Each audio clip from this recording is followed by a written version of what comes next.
You've also mentioned before that you are vegetarian for religious and moral reasons, and that you also don't partake in any sort of like drinking or vices, like smoking anything as well. I'm just curious, like, why do you decide to, like, how is it a moral reason to be vegetarian from your perspective? Because for me, I like eating meat. I think it tastes great and all, but morally, I'm conflicted on it. How do you draw that distinction between, like, okay, for your own personal sake, you deem it as immoral, and also for the other vices? Well, I think there's the choices that we make in our own lives that are totally different from the policy perspectives, of course, that we offer on others, right? So I've been a CEO of a company.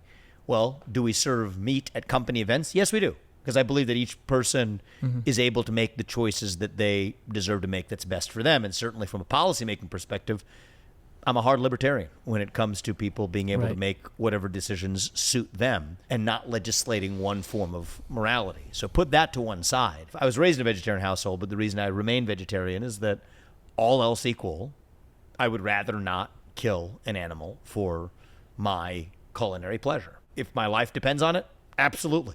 Not going to think twice. If my nutrition actually depends on it, like if I'm going to be less healthy in some way, absolutely, I would do it in a heartbeat, no problem. Because I do think that that's a trade-off that's justified. If it's going to allow us to live a more effective life, then absolutely. So are there circumstances in which I would do it? Absolutely. But I'm able to get that in ways that don't require killing a sentient being.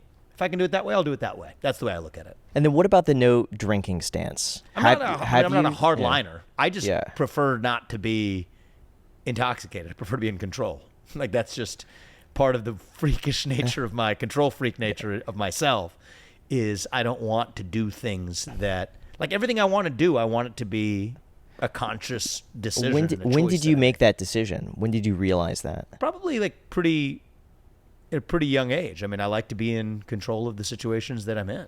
And I think that I've seen what it's done to friends, and I don't care to subject myself to addictions that allow me to lose control over myself or who I am. Was there a specific moment? That's not a moral decision, right? I think there's nothing immoral about having alcohol, or nothing immoral about smoking a cigarette. I mean, those are health decisions that you want to make for yourself. Was there a specific moment, though, that changed your opinion on drinking or smoking? No, I don't think so. I think that I'm open-minded. I mean, it's not like I won't have a sip of alcohol, but it's not like it's like poison. I have to like spit it out, right?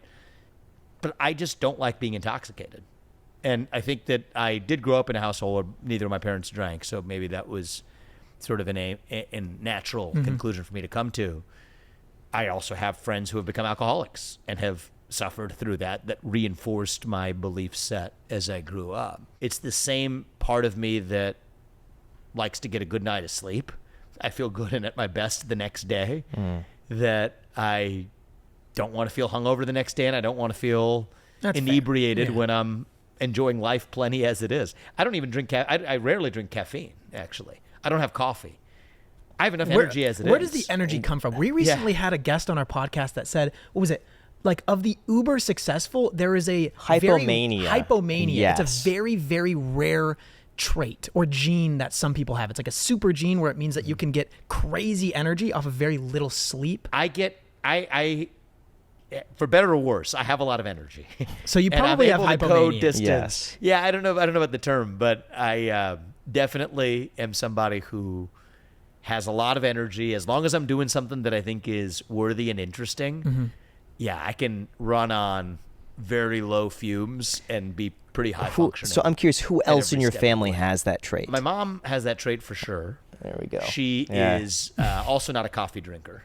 Okay. And like, to tell you the truth, I don't know what would happen if I drank coffee. Like, I think I might explode. It's just like I would love to see this. Yeah, it's probably not great. Even if I have like a tea, and it just gets you going. It's a little bit like I'm not even thinking clearly. Especially if I'm like tired, like after not like a great night of sleep, but then have a tea. It's like, oh no, I can't deal with that. I'd rather not have the caffeine, and I'm good at finding the energy. Our prior inside. guest said that a lot of that is genetic. That you would inherit that trait from a parent or close relative. Yeah, I bet that's genetic. Interesting.